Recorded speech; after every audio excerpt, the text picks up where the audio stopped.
building community and tribe in the abroad. So would you kindly introduce yourself, share what you'd like, what you do, how long were you in Doha for, etc., and then we'll get on with the questions. First of all, thank you so much for having me. And I think that this is such an important topic that a lot of people don't really talk about. So it's really good to have this platform to talk about it, especially with someone who's also going through it. So that this should be fun. I'm excited. So I'm Abena, Abena J. I am and my earrings come off. I am an assistant head teacher at a school in Caterham, a school in Ilford. I lived in Qatar for 7 years and I lived in Kuwait for a year. So I guess you could say that I've definitely experienced quite a few things. I've traveled around the GCC. And I had a really, really good time in the Middle East. But now I'm back home for a new chapter. So yeah, I'm happy to share my experiences. Awesome. Thank you so much. So my first question would be, do you remember, obviously it was 7 years ago, and we're just saying that pre-moving and post-moving, like you're different people, but do you remember the expectations you had about going abroad and like starting life again abroad? I think I just turned 30. Yes, it was after my 30th birthday. And I had this whole thing about starting a new chapter, like just living my own adventure. And then you go there and it's like, this is kind of hard. Like, it's not as rosy as you see online and, and there's a lot to get used to. So for me, my expectations were, it's going to be great. And it was. But mainly my main expectation was that I'm just going to be open to everything and anything. And because I didn't try to expect as much because, it's a whole new culture. So I just tried to go as much as possible with an open mind, but there was definitely a lot of frustrations with the systems and, sometimes with people. So for me, my initial expectation was not to have too many. But when I got there, it was kind of easier to manage because I didn't expect that much from it at the beginning anyway. Yeah, no, I understand that. You said that the reality was quite different. And I wanted you to kind of unpack that a bit, in particular in terms of building tribe and community. Like, you already settled, if I'm not mistaken, brought up in the UK? Yes. So you left like what was home and your roots and what you knew, and then off you went. What was the reality of building a tribe and community for yourself out there?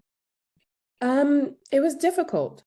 It was very difficult because for me, I'm not that, I'm a bit introverted sometimes, can be most of the time. And in fact, being in the Middle East helped me enjoy my company even more, which is not so good sometimes. But I think for me, I'll start with Kuwait.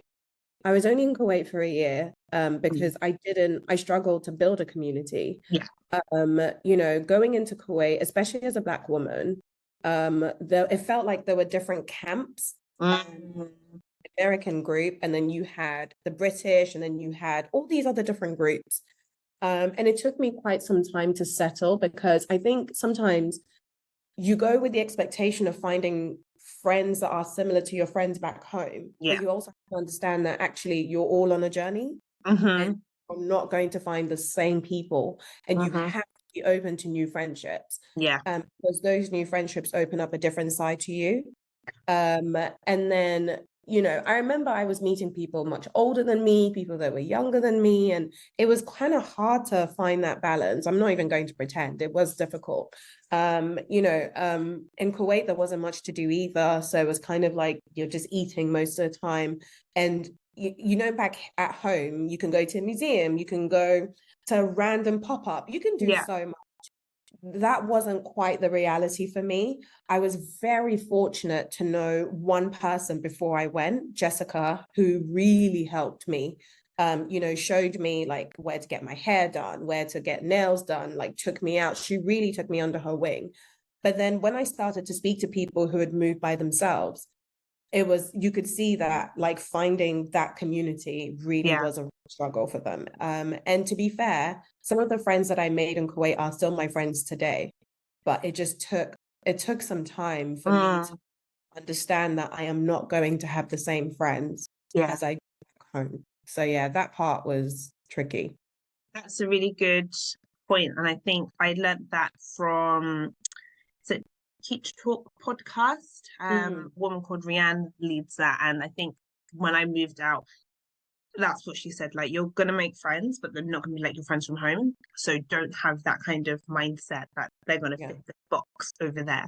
And I think that's a really big thing to remember, because it's hard. You think you're just gonna up and move and everything's gonna transfer over, and that's not the case at all, which is not a bad thing. It's just an expectation to have. Yeah, it's a different challenge, isn't it? And I think that, you said something there that's so important when you said, you're going to move and everything's just going to fall into place, because that's the dream we're sold about the Middle East, isn't it? Like, like another Mecca, like everything's great,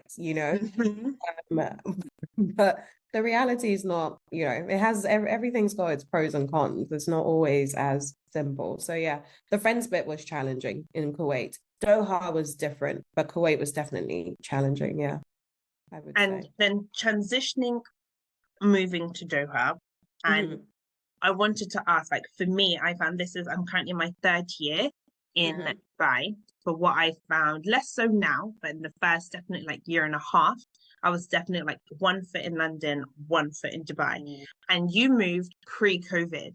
So the kind of like the video calls and all of that stuff obviously kind of was a thing, but it wasn't like a major thing like it was in COVID and post-COVID. So did you find that that was like your case, or did you find it easy to kind of like, hey, this is where I'm at now and I'm just gonna give all of my attention? Or did you find that you were like, and especially with summer holidays and school holidays in the school year, did you find that half of you was in London and the other half was here? Yeah, 100%. Like in the first year, I definitely did that thing of, it's okay, I've got my friends at home. Like everything was, and also because my friends, especially in Qatar, because my friends used to come and visit me all the time, I didn't miss them. So it was like I still had that network of people back here and back in Doha. And then I was also going to Ghana a lot for the summer holidays as well to see my parents. So it was like I had all these friendship groups, and I literally felt like I was on top of the world. But then when reality sets in, when you realize that, or when you finally tell yourself that this is not a holiday, and that this is actually your reality, and this is, I kept telling myself I'm going to leave after 2 years. 2 years turned into 8 years of being there. And the sooner you accept that that is your reality, the better. Because then it means that, once again, you are more open to experiences rather than having 1 foot here, 1 foot there. When thinking about it, I probably shouldn't have had people visit me in the first 6 months. I should have just tried to figure it out a bit. But it's that constant thing of looking like, oh yeah, my friend's coming. I don't need to worry about going to that party and making friends because I have people coming in a couple of weeks. And we have so much more holidays. So you're not always there, every holiday, every chance I got, I was out. So in the first couple of years anyway. But once again, as I said, once I made that decision that actually this is my reality, I had to be like, okay, I need to stay.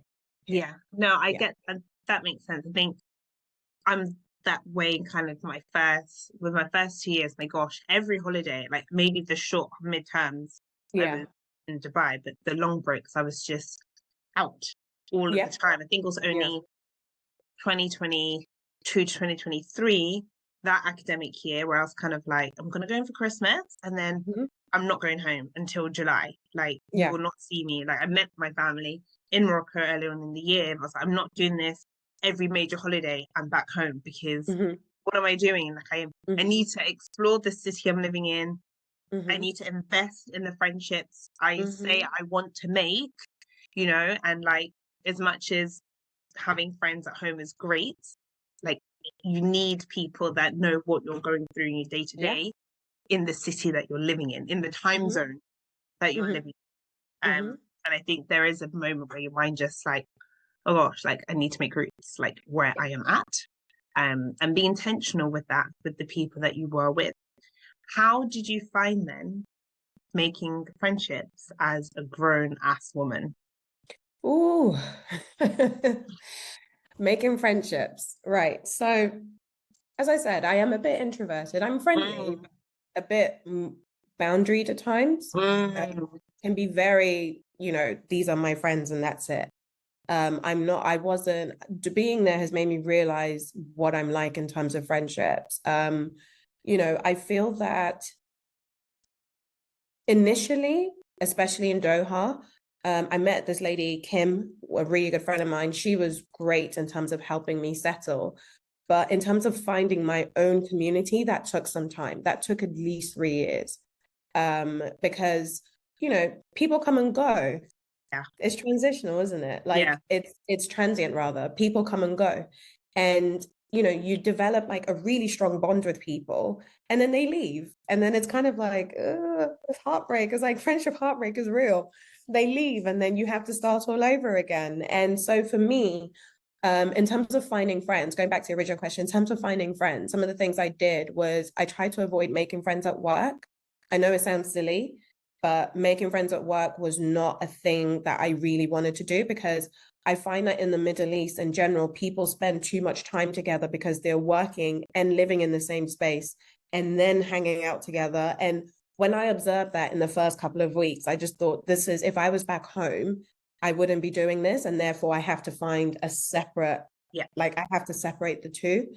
So that was like the first thing for me. And then I started like joining different clubs, not like clubbing, but like different groups. Like there was book yeah. clubs, there Interest was clubs. just things that just different clubs. And then I had, as I said, my friend Kim who introduced me to other people.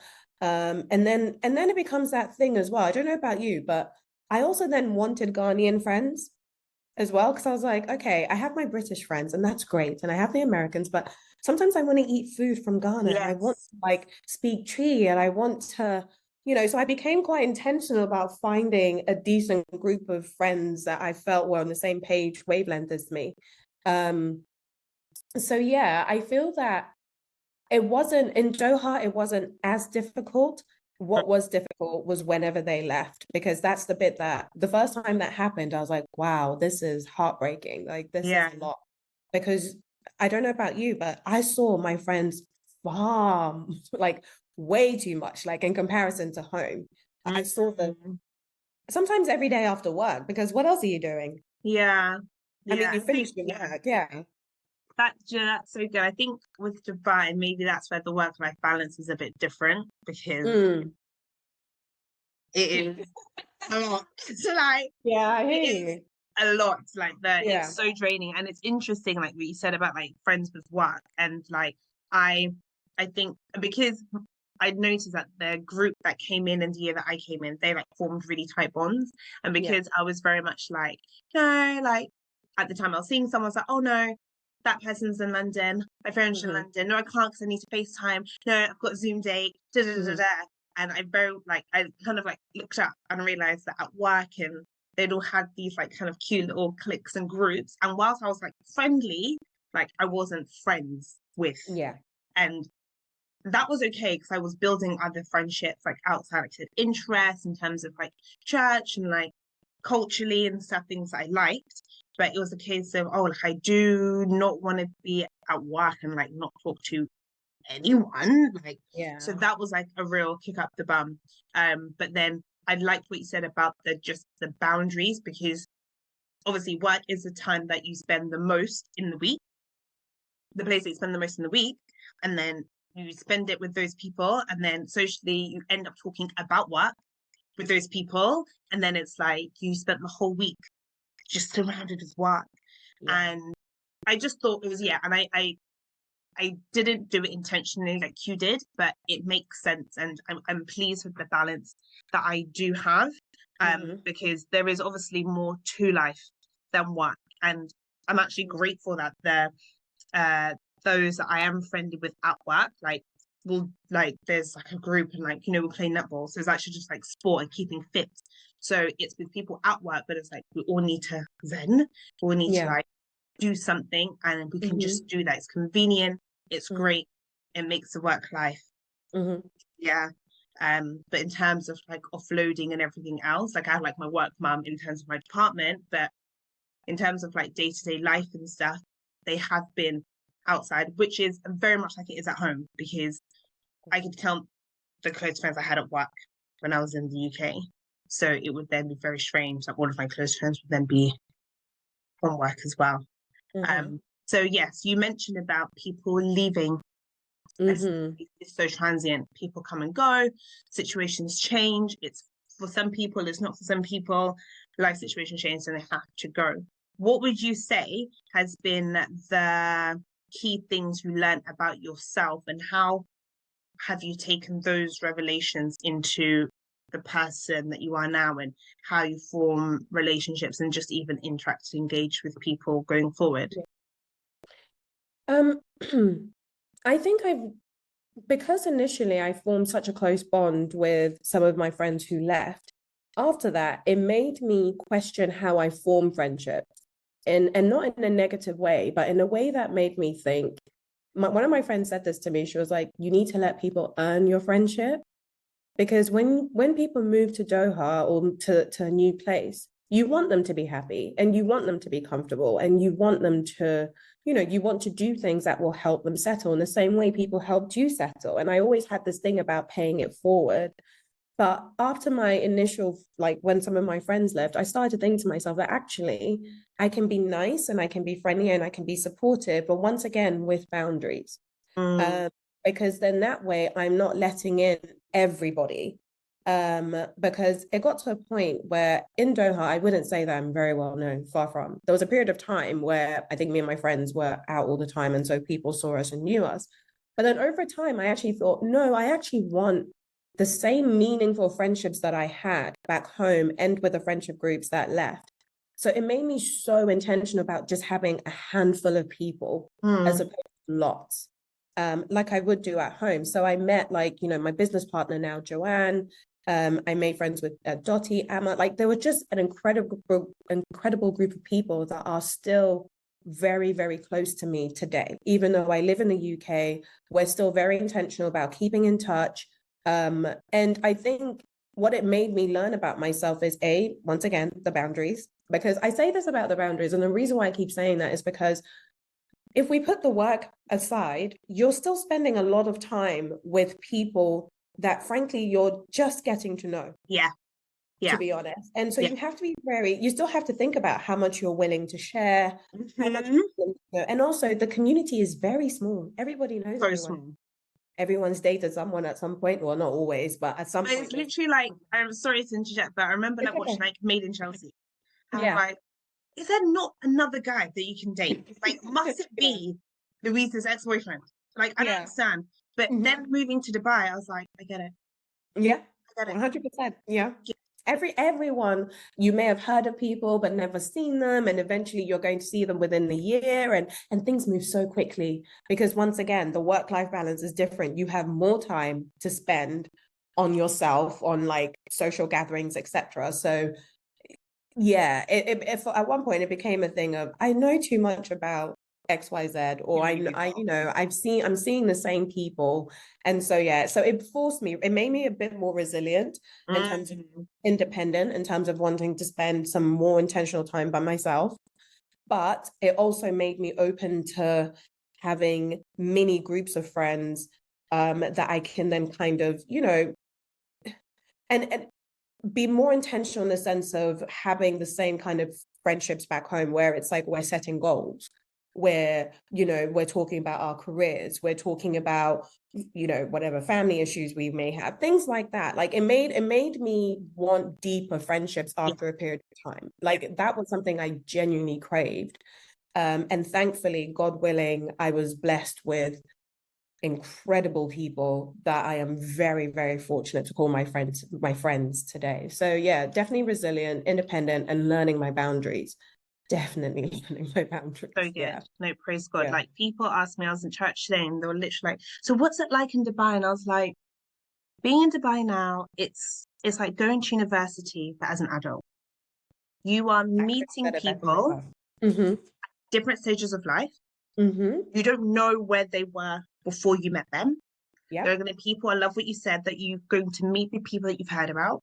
And then you're like, And everyone, myself included, is on a way of kind of reinventing themselves in one way or Yeah. another.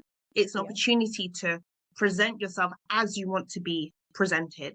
Some people have really great and pure intentions in doing that, and others, it's almost like, oh, it's an opportunity to wipe the slate clean with someone and just, this is what I'm going to present, Yeah. whether or not that is fully authentic and true or not. Mhm. And I think for me, it was like you said, like that kind of like oversharing. You're away from home, everybody wants to feel like safe and like we're all here together, so it's kind of like latch on. And for me, very quickly I realized that the Holy Spirit really started to like just prompt me in saying things like, that's their version, take their version for what they've said, but you know, don't write everything off just of what you've heard, because you're still meeting people, and this is only just like the first like moment. I remember like at uni, like you meet someone in semester one, like, oh my gosh, like how did I get through it without you? Like you're amazing. And by semester two, you're like, Who are you? Yeah. like I don't know, I don't speak to them anymore, because you then realize that, oh, as time goes on, that actually maybe you're not so aligned, or actually, you know, I heard something, they were like, we're not friends, but we're friendly. And I was like, I love that phrase. Yeah. Oh, that's my friend, that's my friend. No. Not everybody is your friend. But you can be friendly with lots of people. But again, like you were saying with the boundaries, then you have to kind of discern what you share, what you offload, and then how you want that kind of relationship to be. Because I think I have been stung with, I think, just me oversharing and maybe expecting myself in others. And it's kind of like everyone's on their, like everyone's here for a different reason. And just because you desire authenticity, deep friendship, that doesn't mean that that's what other people are also looking for. And if you put your needs out very quickly, not that people are leeches, but then you think that that's what they're giving you because you're so desperate for it. But then actually you realize that maybe your values aren't so aligned, or actually maybe we can't talk about, you know, like progression and the stages that you want to go ahead with in life. And then you realize that, oh, like, okay, so that's just like this type of friendship or this type of connection, which is something that I rarely had to do when I was at home, because you just know people over time. It's natural, it's safe. There are people you can go back to, like, how do you know that person? How do you know that person? And it's just nice. Like even how we met, like I met you through Lucha, I met you through Dolly. So it's kind of like, oh no, but I know, like I know all of those people, so I can just, like, it's safe. Yeah. And you go abroad, you meet these strangers because you're so like, and you all have so much in common, like you're all from abroad, you're all looking for something to call home, you know. It's kind of like, and it's like, oh, did I just send that to a stranger? And it's like, we've been so great, and it's like 2 weeks later, you're like, oh, I don't know, it's so alive. And there's like you talked about, like friendship heartbreak, there's almost like friendship, like I think we need to see other people. I think we need a bit of space. And it happens without anyone saying it, right? Like that happens without anyone saying it. It just happens so naturally. It's kind of like, oh, I haven't seen you in so long. And it's like, yeah. And then, it just happens naturally.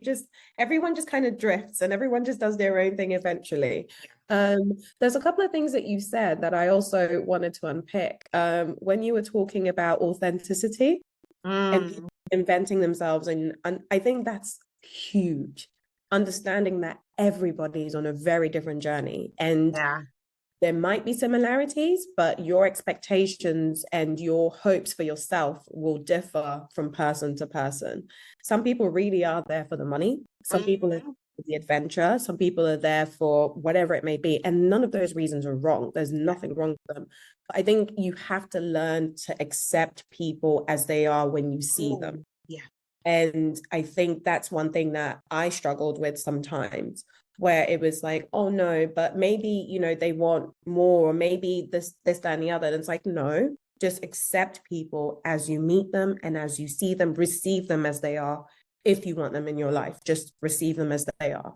And I think, the authenticity is a big thing, but it will quickly unravel if that person is not being authentic. Very quickly. Very, very quickly. Like you won't even have think twice or quickly unravel.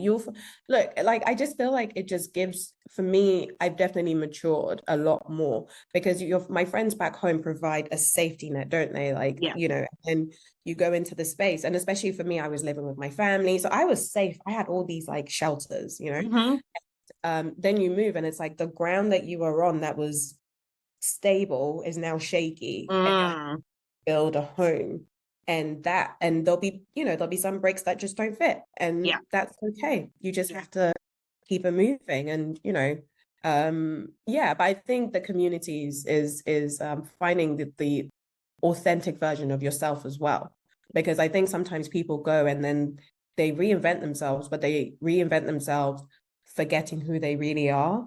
Yeah.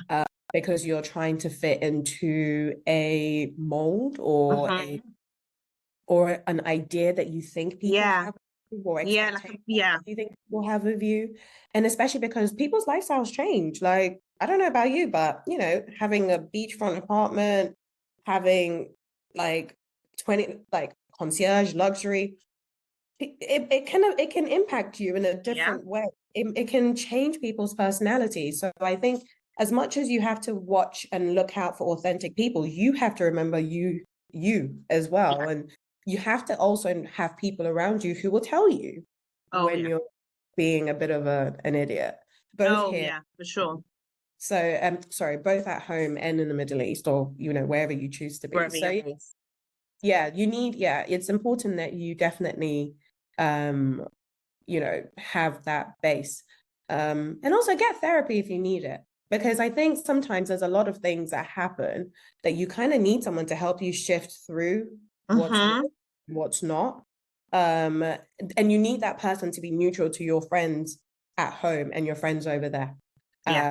So for me, that was one of the things I learned that actually helped me navigate some of my friendships, because it was that thing of, am I doing it because I want to do it, or am I doing it because there's a people pleasing element that has now become exacerbated because I'm here? People don't necessarily fully know me, so am I doing myself a disservice? Am I doing them a disservice? It makes you, especially in your 30s, when you're trying to be more intentional about your life, it definitely makes you consider how you approach people. Yes, absolutely. That's really valid. And, you saying that you're quite introverted and spending time by yourself, it was like, I didn't realize how much I enjoyed it. And I think it was so good for me to spend time by myself. Like I said, was it end of October, I did like Duke and Vedabra, and I was just reflecting, and I was like, I thought I came out to Dubai to make money. Like, I was going to save a stack and it was just going to be great. And yes, the savings are happening, but the real savings and investments are happening is like this personal growth, like the growth that I've seen in myself, like to say, like, I'm someone who, like, when I was in London, like, there has to be more to life. Like, I want to what am I doing? North of London, home, like, life is happening outside. Like, what am I doing? Like, I remember I had like the deadest, and I'd be so frustrated on Saturday night, like, what is there's more? And I've gone from that person to someone like me being like, everyone's going to me, it's going to fun. Said, no, do you know what? I know what I'm like. I'm going to like it for 45 minutes. And then I'm going to get irritated, I'm going to get frustrated, and I'm going to want to go home. And then I'm not going to want to go home because of the money I've spent, or maybe I'm sharing a taxi, or I'm driving with someone, and then I can't go. So, do you know what? It's good for me to know myself. And I'm just not going to go. Yeah. And and it's been great. And actually, I came off Instagram towards the end of November, and it was so good for me because I couldn't see what I was missing because I wasn't watching anything. So when I said I was staying at home, I went to bed and then I would like sleep. I'm like, oh my gosh, I haven't slept so well on the Saturday, Sunday night. Oh, so happy. And then I'm just like, oh, like, it's fine. Like, it's okay for me to choose things for myself. But I've realized I do like spending time by myself. And I would much rather spend time by myself with my own thoughts than to be in a place that is seemingly happening with all of the people just to show that I'm out. And I think that if I'd come out here when I was in my late 20s, I probably would have been that girl that was just out and about all of the time, simply because I just didn't want to miss the next thing, because Yeah. the thought of being at home was just like, I've missed it. I've missed an opportunity. Like I Mhm. should have been out there. Who knows who I would have met? Oh my gosh, Yeah. that was so fun. And I'm just like, wow, like the personal growth that it's taken, I've seen. But again, just spending that time with myself. So then when I'm with other people, I can actually say, I'm actually okay by myself. So if I'm spending time with people, it needs to be enriching Yes. one way or another, whether it's Yeah. me enriching and blessing and encouraging and it's working out for me, or I'm receiving on that Yeah. aspect. Mhm. Whereas before, I think I would have been that girl. If I'd come out to Dubai when I first went out there, which was 10 years next year, I would have been a wreck. I would have just been Mm. out on the streets, chasing every shiny thing, just up and down all over the place, instead of just really valuing, like, if it's a few, but very deep, Very as deep. opposed to having the many and then being very shallow. Yeah. I And it's think very you easy out there. so easy. And I think you hit the nail on the head. For me, it's the age that you go as well makes a huge difference. If I had gone in my 20s, I would have been an absolute, like, I don't even have the words. I would have been chasing that shiny thing, like you said, going online, seeing that my friends are here and feeling like I have to be there, even if I don't want to be there. Mm-hmm. And it's, once again, it's about developing that confidence. It's about developing that independence and that resilience and being able to say, no, this is not for me. And that's okay. And that's And okay.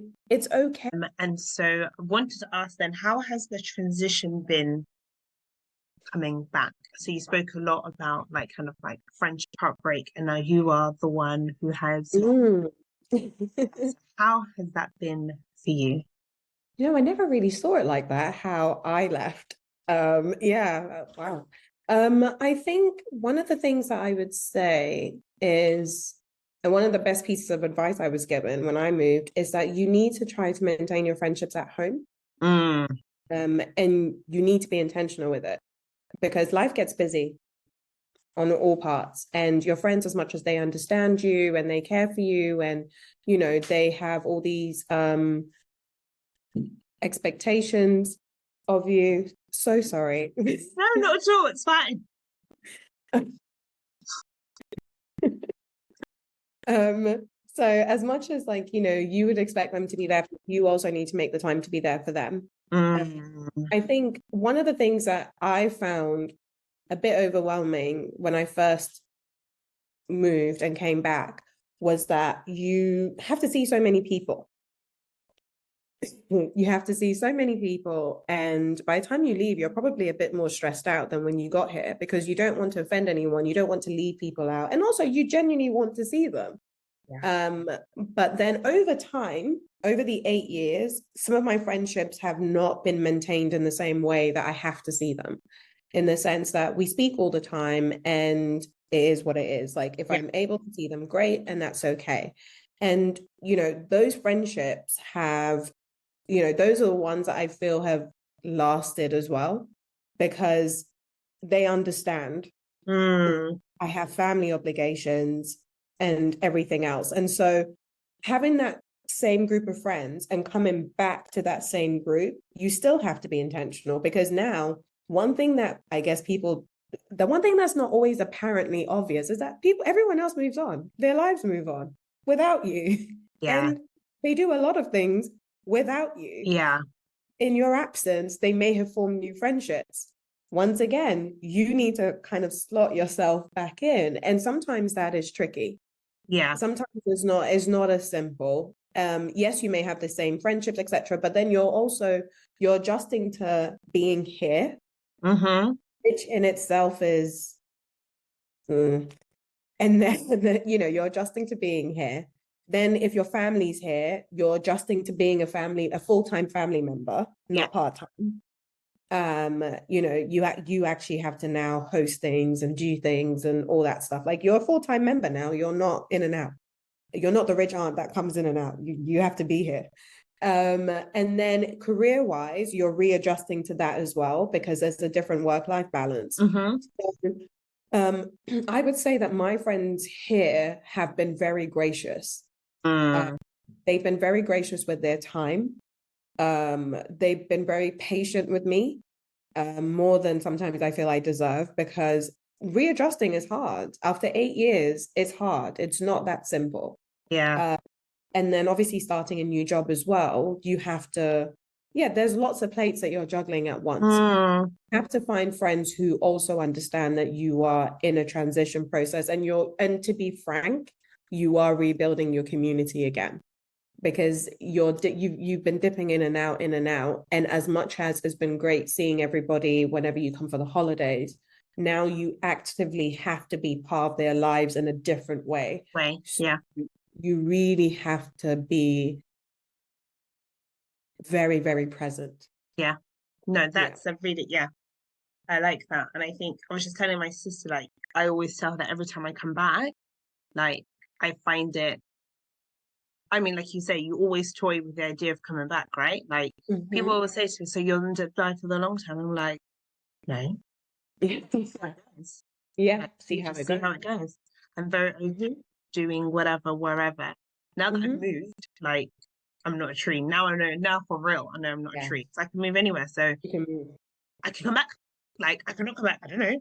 But I tell my sister, like, oh, when I see you guys, like, you guys literally have your own lives. And people say, like, how's home? And I'm like, it's humbling. I still stay in my family house.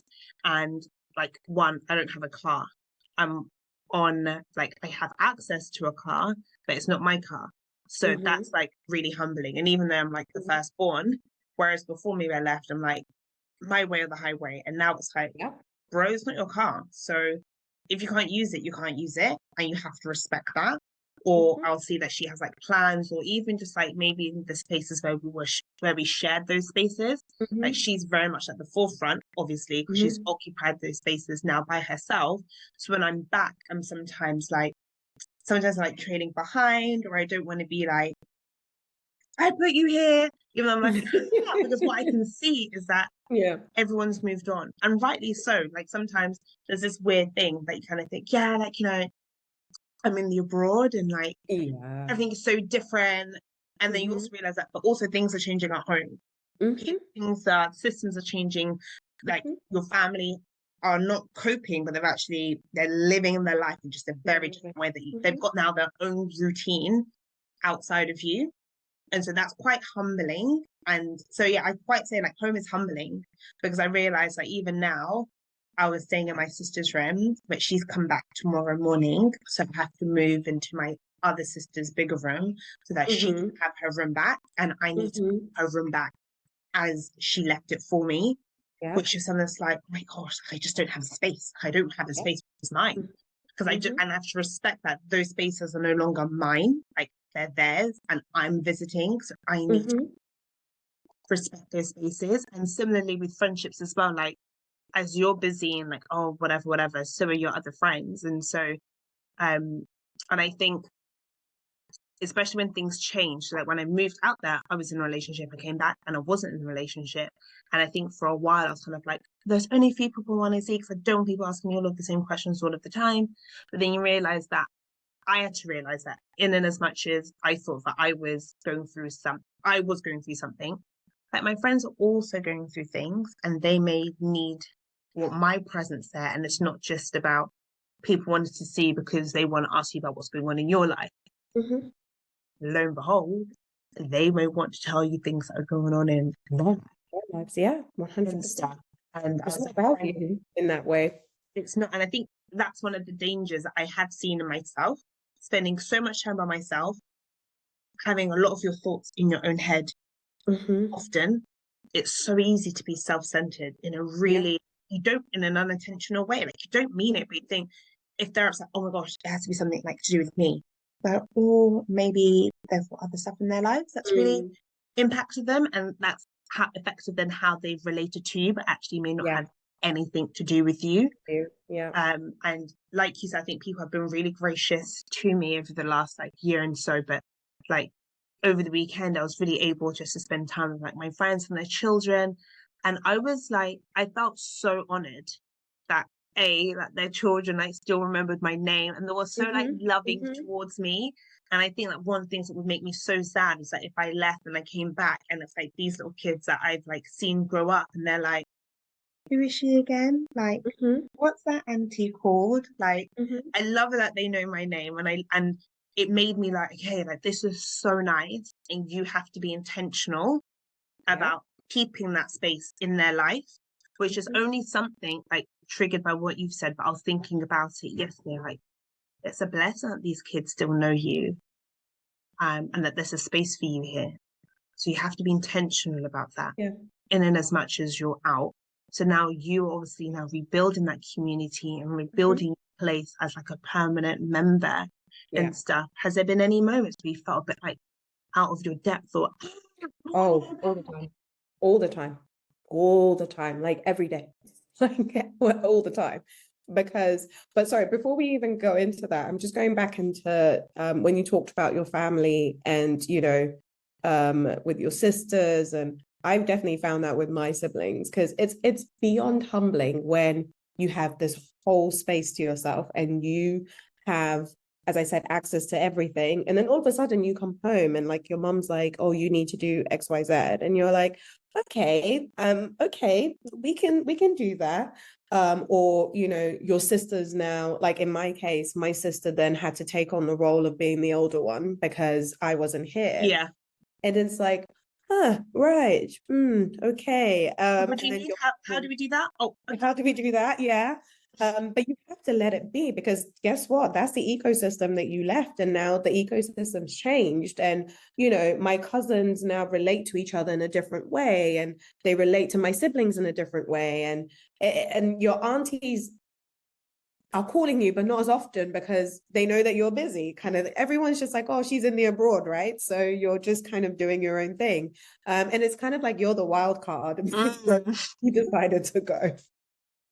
You decided to up and leave. yeah. You said, that's my favorite saying, I'm not a tree, I can move. It's literally one of my favorite. You can literally move, but it comes with all of these things that you have to be emotionally prepared for. And frankly, it's not stuff that people talk about at all. There's that emotional, like I have struggled, I have no qualm saying it, emotionally, I definitely struggled being here when I moved back and mentally, because it was that thing of, wait, like that life that I had for just me no longer involves just me. And as you said, you have your own thoughts, your own space, you're doing your own thing. And then you come here and it's like, you have to be part of a system. That's how we operate here. You have to be part of a system. You have to be part of a community. And sometimes it's about figuring out how much to give to that community, because once again, it's different capacity. It's not the same capacity. I was speaking to my friend the other day and she was like, you've been here for 6 months and I've only seen you twice. And that really hit me, because I was like, why is that? Like, why have I only seen you twice? And there's some of my other friends I haven't seen at all. It's that thing of, you have to give it time.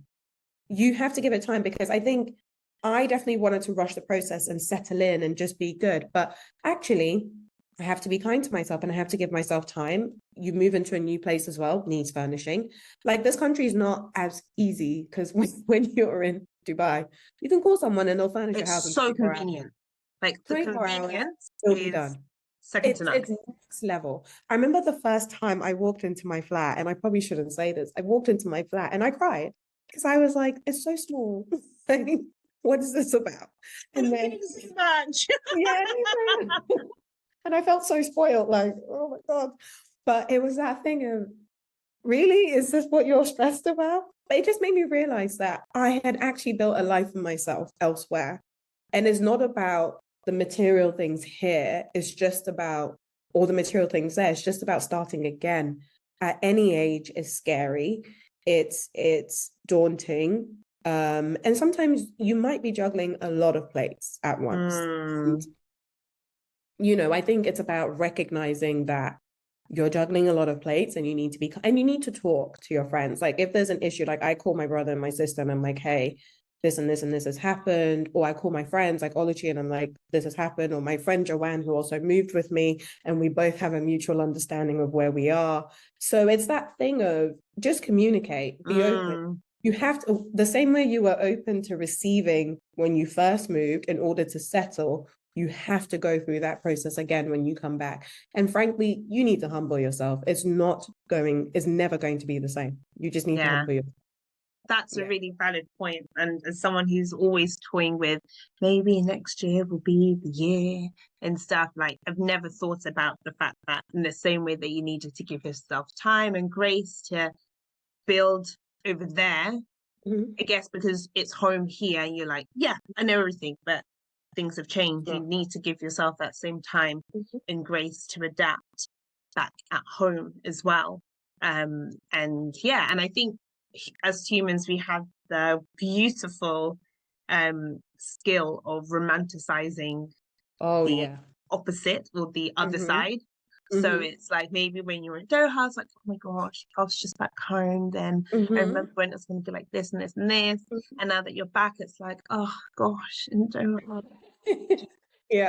And it's like, yeah, it's not going to be, the romanticizing bit. Oh, I can so speak on the romanticizing bit, because like in Doha, I would look at Instagram and be like, oh my God, my friends are doing XYZ. And but I'd feel a bit like, oh, I wish I was there, but I wouldn't feel sad about it. Like, oh yeah, I wish I was there. And, I wish we could experience that together, but you'd feel okay about it. And then since I moved here, I've just been like, my life in Doha was so great. I had the best time. And then, my fiance kindly had to remind me, like, do you remember the pressures you had at work? Do you remember the nights when you missed your family so much that you wanted to come home? Or do you remember the heat? Like, being in 50-degree heat and not being able to live during the summer because you can't really do much? Or do you remember like not feeling secure because like the labor laws are different, that anything could happen to you at any moment? And then it was just that thing of, yeah, great. But it was so great. And, you have to have that balance of reality and fantasy. Yeah. So yeah. Good. Yeah. I think that's so good. Like someone asked me, oh, how's about? And I'm like, I don't know. I've been here for like 3 weeks. I can't remember. And I'm not on Instagram. And I've gone back on Instagram today. And I can like see some like people from like Dubai home, and it's like, they're on the beach and bikinis. Like, yeah.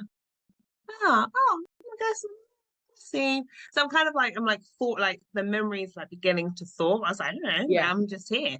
And also because I'm not working, literally just been doing tours and I'm not working. So I'm like, I don't know, Dubai's work and I'm not working. So I'm on holiday.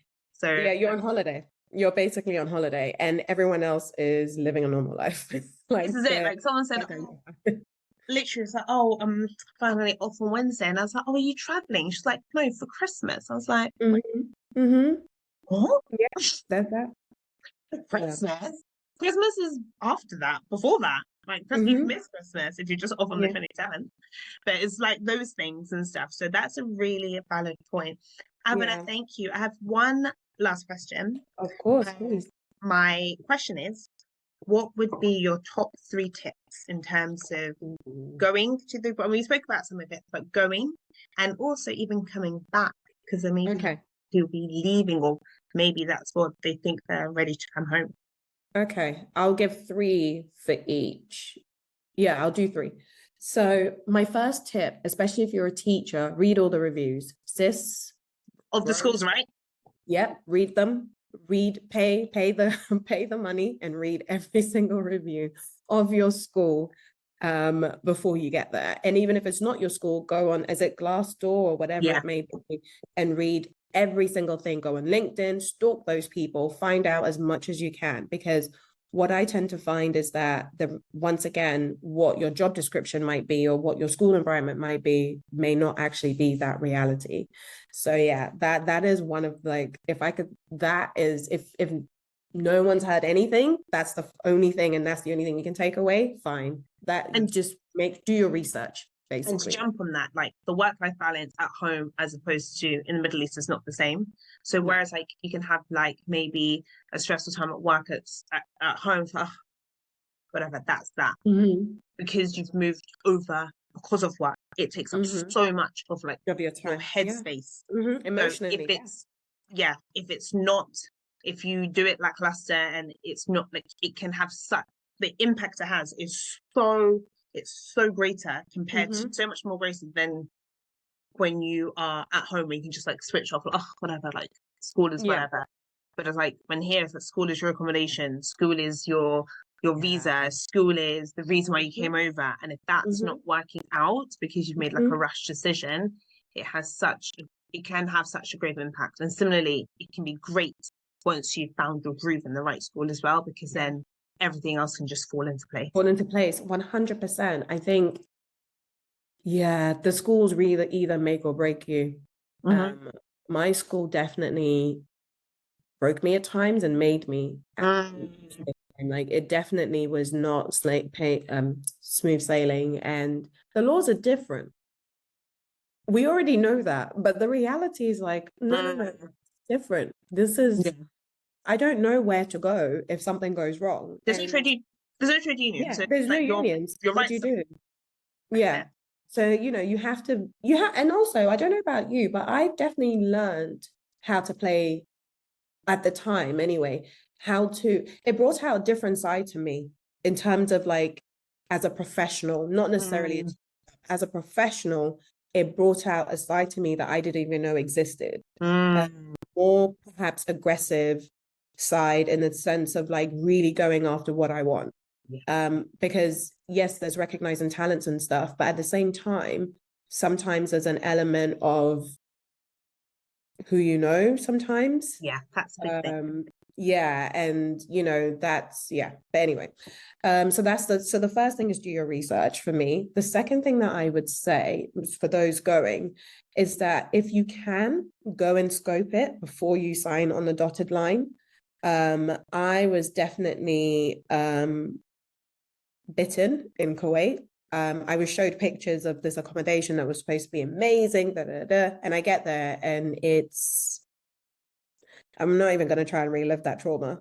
It was just horrible, and there's a reason why I only stayed a year. Because also be aware of like the visa applications, be aware of the processes, because I was very naive and trusted my everything in Kuwait, and it just didn't work out that way. And it was a bit scary sometimes, some of the stuff that came up. So I would definitely do the research, be aware of like, try and go there before you can. And also in terms of like being you will Yeah. you because you forget that like you're also getting older, and it's not just about, you're in a new environment, but naturally you are actually getting older. But Yeah. now you're getting older in a new environment. Yeah. Yeah. You just have to be aware of that and understand that there's certain things that are going to test you in a different way, and you may not have the same experiences as your friends back home, but it doesn't mean it's not your reality. And don't let people put down your struggles, Yeah. because that's the thing I used to hate. Like, oh, but you're fine because you're in sunshine 24/7. It's like, yeah, but it doesn't mean my life isn't hard. Exactly. Yeah. You working there is a different matter. It doesn't mean that it's hard. It's not hard. So I think being aware that you are going through a process, the fact that you've moved means you want to change, right? Yeah. So that in itself should make you give yourself some grace and understand that mistakes will be made. Yeah. Lessons will be learned, reflections will be made, but ultimately you are on a journey, but you're on a journey in a different space. Yeah. And you don't have the same support network, so you really have to be aware of you before you embark on this journey. So yeah, that's the advice I would give for those going. For those coming back, I would say take a year to prep before you come back, because there's like closing bank accounts that could take up to 3 months. There's like, things like your gratuity that people aren't always fully aware of in terms of the laws and how much you're owed. And, closing down was actually not like, there was a long checklist of things that I had to do before I left, but I wasn't always aware. Like, for example, I got stuck in Ghana because I went to Ghana with my Qatar ID. And then when I got to Ghana, they'd cancelled my ID because my contract had expired. No one told me that. I thought I had another 3 months on my thing. Thankfully, I had my passport, so it was okay. But it's like you have to be aware of what you have to do before you leave the country. So they don't freeze your accounts, nothing of that. Like you have to do it away. And I would say start the leaving process a year before you leave. Pack up all the things. Every trip you make to London, bring stuff back. That shipping and everything else is ridiculous. So just bring stuff, although it's great because people pack it up for you. But anyway, that's another life. So, all the process, I would say you will know when you're ready to leave. Yeah. And you need to start that process a year in advance. Don't just wait until like 3 months before your contract ends. Try to, because I think you need to enjoy the leaving process. That's the other part. Yeah, you need to enjoy it. And you're saying goodbye to people that have been with you for a very long time. It's not that simple. So you need to give yourself some time with that. So that's the first thing. The second thing is that know that you're not coming back to the same space. It's not the same. You are not the same. So you can't expect things to be the same. You may be fortunate enough to have friends who leave a space open for you. Yeah. But sometimes that's not the case and you have to rebuild. As I said, I've been very, very, very, very lucky with my family and my friends, but you still have to accept that you're now trying to find your space in a new community. Home is always home. But as you said before as well, routines are different, right? Everyone's different. You have to find that space. And the third thing is, if you're a teacher, coming back and looking for a job might not always be as simple because you've been away. And our system the UK system is very different to the international schools. And so you have to, if whilst you're there, do all the training courses, do your NPQSLs, do whatever training course there is, sign up for a teach IB, teach A-level, teach everything. Because you need to be, because you're competing with people who've been trained here. Yeah. Yes, you've been trained here as well, but they're in the system. They're in the system. They're more familiar. And the longer you are away, the harder sometimes it is to come back. So yeah, I wouldn't say have a timeline and end it at some point. You will know. I to people, just so people stop asking me, I kept saying, oh, I'll leave after the World Cup. I had no intention of leaving after the World Cup. Unfortunately, not unfortunately, but life happened and I did move. But the point is that don't feel pressured to leave when you're not ready. If you don't leave, there's a great life. But yeah. So yeah, that's it from me. That is great. The leaving tips are really helpful because I think, similarly with Dubai, I feel like, oh, that's a law. Oh, how great would it be if people would share that? Yeah. Obvious. And had it plain somewhere that there's other things to do. So these things are actually like really helpful. I'm like realize when you come back to home, like you may have to rebuild a space up again, just like you did when you moved to a different place as well. Exactly. That is really awesome. Abena, thank you so very much. This has been such a great conversation. I've learned a lot and it's definitely sown some seeds for thinking whenever that moving thing happens, like things to think about. And I think especially like relationships at home, it's like, okay, sometimes I'm the one that needs to be more intentional. 100%. Even though I'm the one that has left, like, you can't always be people coming after me the whole time. Because nobody wants that type of friend all of the time. Yeah. Especially because you've left. Yeah, you made the decision. Regardless, you made the decision. You made the decision. Yeah, so you have to rebuild. Thank you so much, Abena. Thank you for having me. This was fun.